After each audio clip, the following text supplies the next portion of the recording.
국민의힘 이준석 대표가 자신에 대한 윤리위의 당원권 정지 6개월, 복종하지 않겠다, 불복하겠다, 저항하겠다, 반발하겠다라는 뜻을 비췄습니다.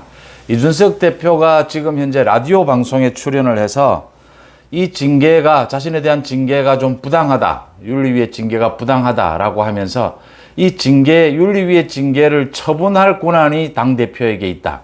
그래서 자신이 처분권을 보류하겠다. 그래서 자신이 여전히 당대표다. 이런 주장을 하면서 앞으로 가처분 신청, 재심 절차를 거치겠다. 예상했던 일이긴 하지만 이준석 대표의 이 논리는 어거지입니다. 억지입니다. 물론 불복할 수 있고 저항할 수 있을 겁니다. 그렇지만 이 이준석의 주장은 법적으로도 설득력이 없고 정치적으로도 더 자신을 망치는 결과를 가져올 것이다, 이렇게 보입니다. 이준석의 핵심 측근들이라고 할 수 있나요? 이핵관, 김용태 최고위원이나 하태경 의원 등은 이준석에 대한 비호에 나섰습니다. 윤리위가 쿠데타를 일으켰다, 그래서 진압해야 한다, 이렇게 주장을 하고 나섰습니다. 결국 이제는 상식과 법리에 따라서 이준석 부분을 처리할 수밖에 없다. 이준석에 대해서는 특히 경찰 수사가 남아있다라고 하는 점입니다. 송원재TV 시작합니다.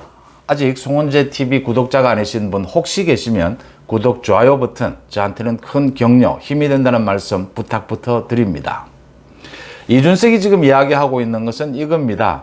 그러니까 10일 동안의 재심 청구를 했을 경우에는 그 재심 결과가 나올 때까지 자신의 당대표 권한이 유지가 되는 것이 아니냐. 또 당대표가 윤리위 결정이 나더라도 당대표가 처분권을 갖고 있다. 그 징계 처분권이 있다. 당대표가 처분권을 행사하지 않으면 보류되는 것이 아니냐. 그래서 자신이 여전히 당대표다라는 것이고, 그래서 당대표로서 재심 청구도 하고 가처분 신청도 하겠다. 윤리위 결정을 납득할 수 없다, 이렇게 이야기를 했습니다. 윤리위 결정에 대해서 납득할 수 없다라는 것은 윤리위가 이미 이준석의 말을 믿을 수 없을 정도로 모든 정황이 드러났다. 증거인멸에 관해서 이 부분을 밝힌 것은 자기 개인적인 억지를 부리는 것이다. 그 다음, 당대표가 징계위의 윤리 처분권을 행사하지 않겠다. 이게 가능하냐? 가능합니다. 당대표에게 징계 처분권이 있죠, 당규상. 문제는 지금 징계 처분권의 당사자가 당대표인 경우입니다. 이런 경우에는 당연히 회피되어야 되죠. 이해충돌이죠. 이게 법리죠. 상식이죠. 그러면 징계의 대상자가 당대표인데 그 처분을 당대표인 자신이 하지 않겠다라고 한다고 해서 억지를 부린다라고 해서 그게 통용이 될 수 있느냐? 그건 상식적으로 안 되는 것이죠. 그럼 누가 처분권을 행사하느냐? 당연히 권한대행이 된 권성동 원내대표가 징계처분권을 행사하게 되는 것이고, 이준석은 징계처분권과 관련해서 당대표의 권한이긴 하지만 징계의 대상자가 자신이기 때문에, 본인이기 때문에 자신은 행사할 수 없다라고 하는 부분입니다.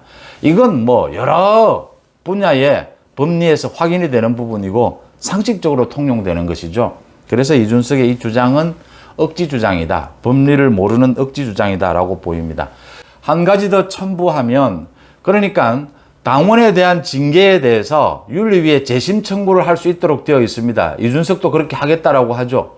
생각해 보시면 윤리위 징계 결정에 대해서 재심할 수 있도록 당규가 정해놓은 것은 다른 방식으로는 다투지 마라.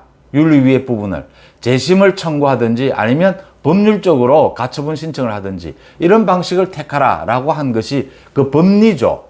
법의 원칙인 것이죠. 그래서 이 처분권을 가지고 이준석이 이렇게 어거지를 부리는 것은 앞뒤 말이 되지 않는다라고 하는 부분입니다.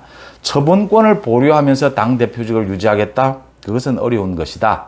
그러니까 상식적으로도 이번 징계의 대상은 당대표였고, 그래서 당대표는 당연히 지금부터 아웃이 되고, 지금부터 당대표는 원내대표가 권한대행을 한다, 이렇게 해석하는 것이 순리다라는 점입니다. 권성동 원내대표가 결정을 하면 되는 부분이고, 권성동 원내대표가 이준석에 대한 당원권 정지 6개월 이 징계를 처분을 하면 되는 일이고, 이제 최고위원들과 함께 이런 일을 추진하면 된다라고 하는 부분입니다. 앞으로 이준석이 재심을 청구하게 될 테고 가처분 신청도 하게 될 테고, 이런 윤리위 결정이 난 바로 오늘부터 이렇게 언론에 나와서 또 인터뷰를 하고 이준석이 윤리위 결정에 불복하고 반발하겠다라고 하는 것이죠. 이준석의 가장 잘못한 것은 이번 징계위를 앞두고 여러 가지 정말 뭐 제대로 잘한 것이 하나도 없는데 가장 잘못한 것은 사전에 자진 사퇴하지 않은 것입니다. 윤리위 결정은 사실상 거의 예정되어 있던 수준이었습니다. 누가 봐도 윤리위 결정은 예상할 수 있는 수준이었습니다. 그런데도 불구하고 자진 사퇴를 하지 않고, 그러니까 자신이 이야기하는 것처럼 대선과 지방선거를 자기가 승리했다면, 그렇게 승리하고 난 다음에는, 집권 여당의 대표가 되고 난 다음에는 자신의 행태를 바꾸든지 아니면 스스로 물러나든지 그렇게 정치적으로 문제를 풀었어야 했다. 그러면 이준석에게 정치적으로 살아날 길이 있었다라고 하는 부분입니다. 그런데 그것을 포기하고 정면 돌파하겠다라고 나서면서 결국은 6개월 당원권 정지라고 하는 징계를 맞게 됐고, 앞으로 또 이준석이 이 부분을 가지고 이렇게 어거지를 부리는데, 어거지를 부리면 부릴수록 더 깊은 수렁 속으로 빠져들 것이다 라고 하는 부분입니다. 이준석에 대해서는 아직 경찰 수사가 남아있지 않습니까? 경찰 수사를 어떻게 피할 것인가가 바로 당면한 과제가 될 수밖에 없다라고 하는 부분입니다. 이준석이 법적 대응을 하고 정치적으로 반발하는 부분, 이 부분들에 대해서는 법리적으로 상식적으로 권성동 원내대표 권한대행입니다. 최고위와 함께 이렇게 대처해 가면 되는 부분이고, 이준석의 정치적 반발 이런 부분들을 무마하기 위해서라도 조기 전당대회가 가장 효과적이지 않느냐라고 하는 부분입니다. 2개월 내로 조기 전당대회를 열어서, 그러면 뭐 비대위로 갈 이유도 없으니까요. 당의 혼란을 빨리 수습하는 길이다라고 보입니다. 윤석열 정부를 뒷받침하는 당 지도부가 탄생되는 것이 맞다. 윤석열 정부와 호흡을 같이 할 수 있는 당 지도부가 누구냐, 뭐 이런 부분에 대해서 많은 사람들의 이야기가 나오고 있습니다.